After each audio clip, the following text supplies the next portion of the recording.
Hello students, this is Navdeep Kaur from Raikot Public School, Raikot. As in our previous topic, we have discussed about viral and bacterial diseases. Today we will start our next topic, that is protozoan diseases, and in this first is amoeboisis. Amoeboisis or enteritis or amoebic dysentery. It is caused by an protozoan, that is Entamoeba histolytica, found in the large intestine and lower part of the small intestine, though may also spread to the liver, lungs and brain. Earlier it affects large intestine and small intestine, and after affecting these it can also affect liver, lungs and brain, means our respiratory system as well as our coordination system. Epidemiology means mode of infection. Human infection is direct and oral. Oral means through mouth. The tetranucleate cystis are ingested with contaminated food and water. House fleas and cockroaches act as passive vectors as carry the cystis of pathogens from feces of the patient to the food and food products. Fishes means the waste, solid waste of the affected human beings. Symptoms: pathogen secretes a cytolysin enzyme which damages intestinal mucosa, leading to its ulceration, peritonitis, acute diarrhea, and blood and mucus in the stools. Patient also feels abdominal pain, nausea and nervousness. Means there will be ulcers in the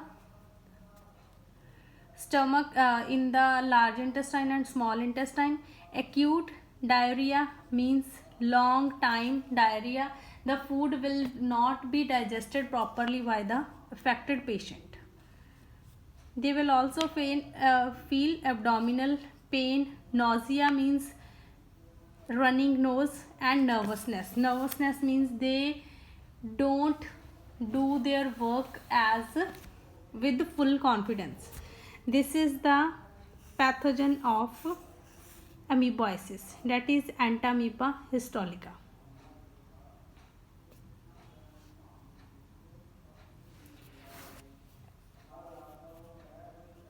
It will be diagnosed by bloody stools and presence of tetranucleate cystis in the feces. Feces means stools.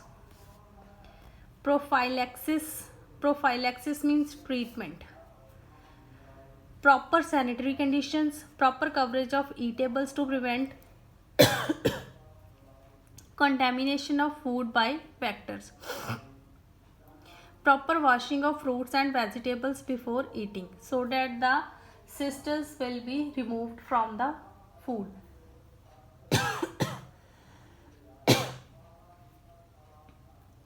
Therapy: antibiotics like terramycin, erythromycin or aureomycin, and most effective is metronidazole, are used against the amoebic dysentery. Next is malaria. Malaria is also a disease caused by protozoans. The disease causing agent is Plasmodium, which is the protozoan, and its vector is mosquito, that is female Anopheles mosquito. The malarial parasite completes its life cycle in two hosts. One is mosquito and second is humans.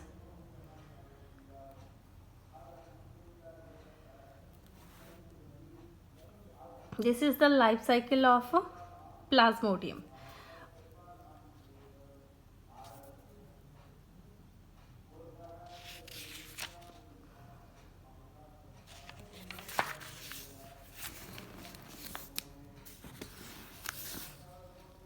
Malaria is caused by toxic pigment, that is hemozoin, formed from HB of RBCs when RBCs are destroyed by developing stages of the malarial parasite, that is Plasmodium.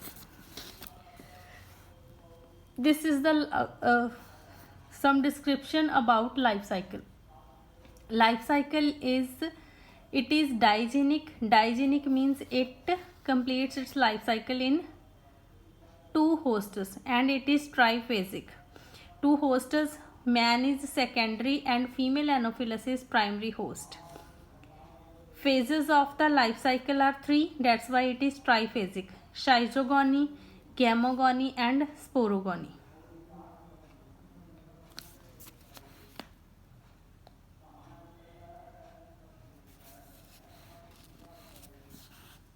First one is schizogony. It is the phase of asexual multiplication of the parasite inside the man.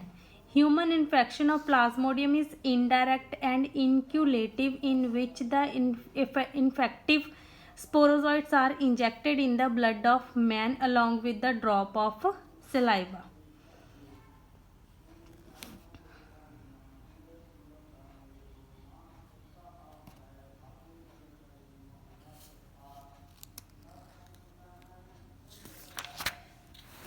This is the schizogamy.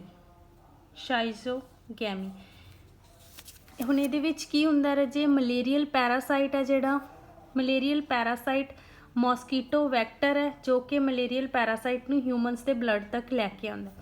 Humans ਦੇ blood ਦੇ ਵਿੱਚ ਸਪੋਰੋਜ਼ੋਇਟਸ enter ਹੋ ਕੇ ਰਾਜੇ ਫਿਰ ਉਸ ਤੋਂ ਬਾਅਦ 'ਚ ਕੀ ਆ, ਸਭ ਤੋਂ ਪਹਿਲਾਂ ਇਫੈਕਟ ਕਰਦੇ ਆ, ਦੇ effect liver cells at first, then they goes to blood cells, that is mainly RBCs, because they affect hemoglobin of the human beings. Hemoglobin is present in red blood cells, that is red colored pigment. liver cell ਦੇ ਵਿੱਚ ਕੀ ਹੁੰਦਾ ਰਾਜੇ, liver cell ਦੇ ਵਿੱਚ ਜਿਹੜੇ ਸਪੋਰੋਜ਼ੋਇਟਸ ਨੇ further ਜਦੋਂ multiply ਹੋਣੇ ਸਟਾਰਟ ਹੁੰਦੇ ਨੇ, ਲਾਰਜ ਹੋ ਜਾਂਦੇ ਇਨ ਸਾਈਜ਼ ਦੇ ਵਿੱਚ, ਉਹਨਾਂ ਨੂੰ ਆਪਾਂ ਬੋਲ ਦਿੰਦੇ ਕ੍ਰਿਪਟੋਜ਼ੋਇਟਸ। ਕ੍ਰਿਪਟੋਜ਼ੋਇਟਸ ਫਰਦਰ ਮਲਟੀਪਲਾਈ ਹੁੰਦੇ ਨੇ, ਕ੍ਰਿਪਟੋਮੀਰੋਜ਼ੋਇਟਸ ਫਾਰਮ ਕਰਦੇ ਆ। ਮੀਰੋਜ਼ੋਇਟਸ ਤੋਂ ਫਰਦਰ ਜੋ ਹੈਗੇ ਰਾਜੇ ਨੰਬਰ ਆਫ ਮਾਈਕਰੋ ਕ੍ਰਿਪਟੋਮੀਰੋਜ਼ੋਇਟਸ ਫਾਰਮ ਹੁੰਦੇ ਆ, ਜੋ ਕਿ ਲੀਵਰ ਤੋਂ ਸ਼ਾਈਜ਼ੋਗੋਨੀ ਆ ਇਨ ਲੀਵਰ ਆਫ ਮੈਨ। ਮੀਨਸ ਇੱਥੇ ਕੀ ਹੈ, ਇੱਥੇ ਤੱਕ ਸ਼ਾਈਜ਼ੋਗੋਨੀ ਜਿਹੜਾ ਫੇਜ਼ ਹੈ ਉਹ ਕੰਪਲੀਟ ਹੋ ਗਿਆ। ਉਸ ਤੋਂ ਬਾਅਦ 'ਚ ਇਫੈਕਟ ਕਰਦੇ ਨੇ ਬਲੱਡ ਸੈਲਸ ਨੂੰ। RBCs ਦੇ ਵਿੱਚ ਆਏ ਕ੍ਰਿਪਟੋਮੀਰੋਜ਼ੋਇਟਸ ਤੋਂ ਔਰ ਮੀਰੋਜ਼ੋਇਟਸ ਤੋਂ ਇਹਨਾਂ ਦੀ ਟਰਾਂਸਫੋਰਮੇਸ਼ਨ ਹੋ ਗਈ ਇਨਟੂ ਟ੍ਰੋਫੋਜ਼ੋਇਟਸ। ਟ੍ਰੋਫੋਜ਼ੋਇਟਸ ਫਰਦਰ ਇਫੈਕਟ ਕਰ ਰਹੇ ਆ ਨੰਬਰ ਆਫ ਬਲੱਡ ਸੈਲਸ ਨੂੰ। ਹੁਣ ਇੱਕ ਬਲੱਡ ਸੈਲ ਦੇ ਵਿੱਚ ਐਂਟਰ ਹੋਏ, ਇੱਥੋਂ ਐਂਟਰੀ ਕਰ ਰਹੇ ਆ, ਐਂਟਰ ਹੋ ਕੇ ਰਜੇ ਸੈੱਲ ਦੇ ਅੰਦਰ ਜੋ ਹੈਗਾ ਨੰਬਰ ਆਫ ਕਾਪੀਜ਼ ਆ, ਪਹਿਲਾਂ ਨਿਊਕਲੀਅਸ ਡਿਵਾਈਡ ਹੋ ਰਹੇ ਆ, ਨਿਊਕਲੀਅਸ ਡਿਵਾਈਡ ਹੋ ਕੇ number of nuclei, then number of cells ਆ ਜਿਹੜੇ ਉਹ ਫਾਰਮ ਹੋ ਜਾਂਦੇ ਆ। ਫਾਰਮ ਹੋ ਕੇ ਜਦੋਂ ਪੂਰੀ ਸਪੇਸ ਕਵਰ ਕਰ ਲੈਂਦੇ ਆ ਸੈੱਲ ਦੀ, ਸੈੱਲ ਜਿਹੜੀ ਹੈਗੀ ਮੈਮਬ੍ਰੇਨ ਹੈ ਬਸਟ ਹੁੰਦੀ ਹੈ, ਬਸਟ ਹੋ ਕੇ ਔਰ ਬ੍ਰੇਕ ਹੋ ਕੇ ਫਰਦਰ ਇਨਫੈਕਸ਼ਨ ਕਾਜ਼ ਕਰਦੇ ਆ। ਨੈਕਸਟ ਜੋ ਹੈਗੇ ਨੇ ਨੰਬਰ ਆਫ RBCs। ਹੁਣ ਇਹਦੇ ਵਿੱਚ ਕੀ ਹੈ ਰਾਜੇ, ਦੇਖੋ RBCs ਤੋਂ ਟ੍ਰੋਫੋਜ਼ੋਇਟਸ ਫਾਰਮ ਹੋਏ। ਟ੍ਰੋਫੋਜ਼ੋਇਟਸ ਆ ਜਿਹੜੇ, ਇਹਨੂੰ ਆਪਾਂ ਬੋਲ ਦਿੰਦੇ ਆ ਅਮੀਬੋਇਡ ਸਟੇਜ, ਜਿਹਦੇ ਵਿੱਚ ਨਿਊਕਲੀਅਸ ਆ ਜੋ ਡਿਵਾਈਡ ਹੋ ਕੇ ਨੰਬਰ ਆਫ ਨਿਊਕਲੀਆਈ ਫਾਰਮ ਕਰਦਾ, ਅਤੇ ਇਹਦੀ ਜੋ ਸਟਰਕਚਰ ਹੈ ਉਹ ਟੋਟਲੀ ਲਾਈਕ ਹੁੰਦੀ ਹੈ ਅਮੀਬਾ। ਟ੍ਰੋਫੋਜ਼ੋਇਟਸ ਤੋਂ ਨੈਕਸਟ ਸਟੇਜ ਆ ਜਾਂਦੀ ਹੈ ਸ਼ਾਈਜੋਇੰਟ। ਸ਼ਾਈਜੋਇੰਟਸ ਆ ਜਿਹੜੇ ਉਹ ਫਰਦਰ ਡਿਵਾਈਡ ਹੁੰਦੇ ਆ ਮੀਰੋਜ਼ੋਇਟਸ ਦੇ ਵਿੱਚ। ਇੱਥੇ ਕ੍ਰਿਪਟੋਮੀਰੋਜ਼ੋਇਟਸ ਸੀ, ਇੱਥੇ ਮੀਰੋਜ਼ੋਇਟਸ ਆ ਗਏ। ਮੀਰੋਜ਼ੋਇਟਸ ਜਦੋਂ ਨੰਬਰ ਆਫ ਮੀਰੋਜ਼ੋਇਟਸ ਫਾਰਮ ਹੋ ਜਾਂਦੇ ਆ ਰਜੇ, RBCs ਜੋ ਰੈੱਡ ਬਲੱਡ ਸੈੱਲਾਂ ਨੂੰ ਪ੍ਰੋਪਰਲੀ ਇਨਫੈਕਟ ਕਰ ਦਿੰਦੇ ਆ, ਦੈਨ ਜਿਹੜਾ ਸੈੱਲ ਹੈ ਬਸਟ ਹੋ ਰਿਹਾ, ਬਸਟ ਹੋ ਕੇ ਰਜੇ ਮੀਰੋਜ਼ੋਇਟਸ ਆ ਜਿਹੜੇ ਉਹ ਮੇਲ ਤੇ ਫੀਮੇਲ ਗੈਮੀਟੋਸਾਈਟਸ ਆ ਉਹ ਫਾਰਮ ਕਰਦੇ ਆ। ਇਹਨਾਂ ਦੇ ਵਿੱਚ ਫਿਊਜ਼ਨ ਹੁੰਦੀ ਆ, ਫਿਊਜ਼ਨ ਹੋ ਕੇ ਸਪੋਰੋਜ਼ੋਇਟਸ ਨੇ ਜਿਹੜੇ ਉਹ ਫਾਰਮ ਹੁੰਦੇ ਆ। This is sexual phase. A sexual ਵਾਲਾ ਇਹ ਹੈ ਫਸਟ ਫੇਜ਼ ਹੈ ਜਿਹੜਾ ਸ਼ਾਈਜ਼ੋਗੋਨੀ, ਸੈਕਿੰਡ ਹੈ ਰਜੇ ਮੀਜ਼ੋਗੋਨੀ। ਠੀਕ ਹੈ, ਹੁਣ ਇੱਥੇ ਇਹਨਾਂ ਦੀ ਜੋ ਫਿਊਜ਼ਨ ਹੋਣੀ ਹੈ, ਫਿਊਜ਼ਨ ਹੁੰਦੀ ਹੈ ਇਨ ਜਦੋਂ ਮੋਸਕੀਟੋ ਜੋ ਹੈਗਾ ਇਹਦਾ ਜੋ ਸੈਕਸ਼ੂਅਲ ਫੇਜ਼ ਹੈ ਰਜੇ ਡਿਵੈਲਪਮੈਂਟ ਦਾ, ਉਹ ਹਾਫ ਮੈਨ ਦੇ ਵਿੱਚ ਕੰਪਲੀਟ ਹੁੰਦਾ ਤੇ ਹਾਫ ਮੋਸਕੀਟੋ ਦੇ ਵਿੱਚ। ਫਿਊਜ਼ਨ ਹੋ ਕੇ ਫਰਦਰ ਜੋ ਇਹਨਾਂ ਦੀ ਹੈਗੀ ਆ ਮਲਟੀਪਲੀਕੇਸ਼ਨ ਹੋਣੀ ਆ, that will occurs in mosquito. Zygote form ਹੋਏਗਾ, ਫਿਊਜ਼ਨ ਹੋ ਕੇ ਦੋਨਾਂ ਦੀ ਸਪੋਰੋਜ਼ੋਇਟਸ ਤੋਂ, ਠੀਕ ਹੈ। ਸਪੋਰੋਜ਼ੋਇਟਸ ਆ ਜਿਹੜੇ ਫਰਦਰ ਡਿਵੈਲਪ ਹੁੰਦੇ ਆ ਇਨਟੂ ਆ ਮੈਚਿਓਰ ਪਲਾਜ਼ਮੋਡੀਅਮ, ਜਿਹੜਾ ਕਿ ਆਪਣੀ ਅਰਾਊਂਡ ਸਿਸਟ ਵਾਲ ਆ ਫਾਰਮ ਕਰਦਾ, ਜਿਹਨੂੰ ਬੋਲ ਦਿੰਦੇ ਆਪਾਂ ਊਸਿਸਟ। ਹਾਰਡ ਕਵਰਿੰਗ ਫਾਰਮ ਕਰ ਲੈਂਦਾ। ਇੱਥੇ ਦੇਖੋ ਫਿਊਜ਼ਨ ਹੋਈ, ਫਿਊਜ਼ਨ ਹੋ ਕੇ ਗੈਮੀਟੋਸਾਈਟਸ ਆ ਜਿਹੜੇ ਉਹ ਇੱਕ ਸੈੱਲ ਦੇ ਵਿੱਚ ਆ ਗਏ, ਸੈੱਲ ਦੇ ਵਿੱਚ ਅੱਗੇ ਫਰਦਰ ਉਸੇ ਤਰ੍ਹਾਂ ਟਰੈਵਲ ਕਰ ਰਿਹਾ। ਇੱਥੇ ਆ ਕੇ ਫਿਊਜ਼ਨ ਹੋ ਗਈ ਹੈ, ਫਿਊਜ਼ਨ ਹੋ ਕੇ ਜ਼ਾਈਗੋਟ ਫਾਰਮ ਹੋ ਗਿਆ। ਜ਼ਾਈਗੋਟ ਦੇ ਨਾਲ ਉਸ ਤੋਂ ਬਾਅਦ ਚੋਂ ਈਊਕੈਨੇਟੀ ਮੀਨਸ ਜ਼ਾਈਗੋਟ ਜਦੋਂ ਫਾਰਮ ਹੋ ਗਿਆ, ਇਹਦੀ ਜਿਹੜੀ ਸ਼ੇਪ ਹੈ ਉਹ ਇਸ ਤਰ੍ਹਾਂ ਦੀ ਫਾਰਮ ਹੋ ਜਾਂਦੀ ਹੈ ਸੈੱਲ ਦੀ, ਸਿਕਲ ਸ਼ੇਪਡ। ਦੈਨ ਉਸ ਤੋਂ ਬਾਅਦ 'ਚ ਸਲੋਲੀ ਆਪਣੇ ਅਰਾਊਂਡ ਵਾਲ ਆ ਜਿਹੜੀ ਉਹ ਫਾਰਮ ਕਰ ਲੈਂਦਾ, ਇਹਨੂੰ ਊਕੈਨੇਟੀ, ਊ ਮੀਨਸ ਹੁੰਦਾ ਐਗ ਰਜੇ। ਐਗ ਦੇ ਅੰਦਰ ਫਿਊਜ਼ਨ ਹੋਈ ਹੈ ਮੇਲ ਐਂਡ ਫੀਮੇਲ ਨਿਊਕਲੀਆਈ ਦੀ, ਉਹਦੇ ਅਰਾਊਂਡ 'ਚ ਵਾਲ ਫਾਰਮ ਹੋਈ ਆ, ਊਸਿਸਟ ਬੋਲ ਦਿੰਦੇ ਆ।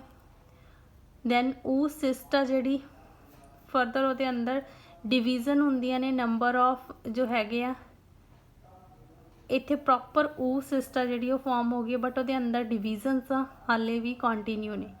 ਜੋ ਸੈੱਲ ਹੈ, ਸਿੰਗਲ ਸੈੱਲ ਹੈ, ਉਹ ਨੰਬਰ ਆਫ ਸੈਲਸ ਦੇ ਵਿੱਚ ਡਿਵਾਈਡ ਹੋ ਜਾਂਦਾ, ਨਿਊਮਰਸ ਸੈਲਸ ਦੇ ਵਿੱਚ। ਦੈਨ ਉਸ ਤੋਂ ਬਾਅਦ ਕੀ ਹੈ ਰਜੇ, ਜਦੋਂ ਊਸਿਸਟ ਮੈਚਿਓਰ ਹੋ ਗਈ ਹੈ ਉਨੇ ਟਾਈਮ ਤੱਕ ਇਹਦੇ ਅਰਾਊਂਡ ਜੋ ਹੈਗੀ ਆ ਹਾਰਡ ਵਾਲ ਪ੍ਰੈਜ਼ੈਂਟ ਹੁੰਦੀ ਹੈ। ਹਾਰਡ ਵਾਲ ਹੈ ਜਿਹੜੀ ਰਜੇ ਉਹ ਪ੍ਰੋਟੈਕਟ ਕਰਦੀ ਹੈ ਇਹਨੂੰ, ਜੋ ਮੋਸਕੀਟੋ ਦੇ ਵਿੱਚ ਸਲਿਵਰੀ ਇੰਜ਼ਾਈਮਸ ਆ ਜਿਹੜੇ ਡਾਈਜੈਸਟਿਵ ਇੰਜ਼ਾਈਮਸ ਪ੍ਰੈਜ਼ੈਂਟ ਹੁੰਦੇ ਆ ਉਹਨਾਂ ਤੋਂ ਡੀਗ੍ਰੇਡੇਸ਼ਨ ਦੇ ਲਈ। ਨੈਕਸਟ ਊਸਿਸਟ ਜੋ ਹੈਗੀ ਆ ਬ੍ਰੇਕ ਹੋ ਕੇ ਸਪੋਰੋਜ਼ੋਇਟਸ ਆ ਜਿਹੜੇ ਉਹ ਰਿਲੀਜ਼ ਕਰ ਦਿੰਦੇ ਆ ਇਨਟੂ ਸਲਿਵਰੀ ਗਲੈਂਡ ਆਫ ਮੋਸਕੀਟੋ, ਜਿੱਥੋਂ ਫਰਦਰ ਜਦੋਂ ਮੋਸਕੀਟੋ ਹੈ ਜਿਹੜਾ ਉਹ ਸਕ ਕਰਦਾ, ਬਾਈਟ ਕਰਦਾ ਹਿਊਮਨਸ ਨੂੰ, ਸਕ ਕਰਦਾ ਹਿਊਮਨਸ ਦਾ ਬਲੱਡ, ਉਸ ਟਾਈਮ 'ਤੇ ਸਲਾਈਵਾ ਦੇ ਥਰੂ ਸਪੋਰੋਜ਼ੋਇਟਸ ਆ ਜਿਹੜੇ ਉਹ ਮੈਨ ਦੇ ਵਿੱਚ ਟਰਾਂਸਫਰ ਹੋ ਜਾਂਦੇ ਆ। This is all about life cycle. Plasmodium is further of 4 types raji. Plasmodium vivax, Plasmodium ovale, Plasmodium malariae and Plasmodium falciparum. This is benign tertian malaria. ਇਹਦੇ ਵਿੱਚ ਜੋ ਫੀਵਰ ਹੈ ਰਜੇ ਉਹ ਹਰ 3 ਦਿਨ ਬਾਅਦ ਫੀਵਰ ਹੁੰਦਾ। ਫੇਟਲ ਮੀਨਸ ਇਹ ਜ਼ਿਆਦਾ ਡੇਂਜਰਸ ਨਹੀਂ ਹੁੰਦਾ, ਇਹਨੂੰ ਮੋਸਟ ਕਾਮਨ ਮਲੇਰੀਆ ਜੋ ਆਪਾਂ ਬੋਲਦੇ ਹਾਂ। ਸੈਕਿੰਡ ਆ ਗਿਆ ਓਵੇਲ, ਮਾਈਲਡ ਟਰਸ਼ੀਅਨ ਮਲੇਰੀਆ। ਆਫਟਰ 48 ਆਵਰਸ ਇਹਦੇ ਜਿਹੜੇ ਹੈਗੇ ਨੇ ਇਹਦਾ ਅਟੈਕ ਹੁੰਦਾ। Same every 3rd day. West Africa and south Africa ਦੇ ਵਿੱਚ ਇਹ ਜੋ ਹੈਗਾ ਬਹੁਤ ਜ਼ਿਆਦਾ ਪ੍ਰੈਜ਼ੈਂਟ ਹੁੰਦਾ ਹੈ, ਤੇ ਪਹਿਲਾਂ ਵਾਲਾ ਜੋ ਹੈ ਟ੍ਰੋਪੀਕਲ ਐਂਡ ਟੈਂਪਰੇਟ ਰੀਜਨਸ ਦੇ ਵਿੱਚ ਹੁੰਦਾ। ਨੈਕਸਟ ਹੈ plasmodium malariae, quartan malaria, also called sub clinical malaria. Means after on every 4th day ਇਹਦਾ ਅਟੈਕ ਹੁੰਦਾ। ਟ੍ਰੋਪੀਕਲ ਤੇ ਟੈਂਪਰੇਟ ਰੀਜਨਸ ਦੇ ਵਿੱਚ ਜਿਹੜਾ ਹੈਗਾ ਇਹ ਸਪੀਸ਼ੀ ਆ ਉਹ ਜ਼ਿਆਦਾ ਪ੍ਰੈਜ਼ੈਂਟ ਹੈ। Last is plasmodium falciparum, Cotidian malaria or malignant tertian, most serious or irregular malaria, means it will be fatal also. After 48 hours ਇਹਦਾ ਜੋ ਹੈਗਾ ਅਟੈਕ ਹੁੰਦਾ ਰਜੇ, ਤੇ ਇਹ ਸਿਰਫ ਟ੍ਰੋਪੀਕਲ ਰੀਜਨਸ ਦੇ ਵਿੱਚ ਹੀ ਆਪਾਂ ਇਹਨੂੰ ਫਾਈਂਡ ਕਰਦੇ ਹਾਂ।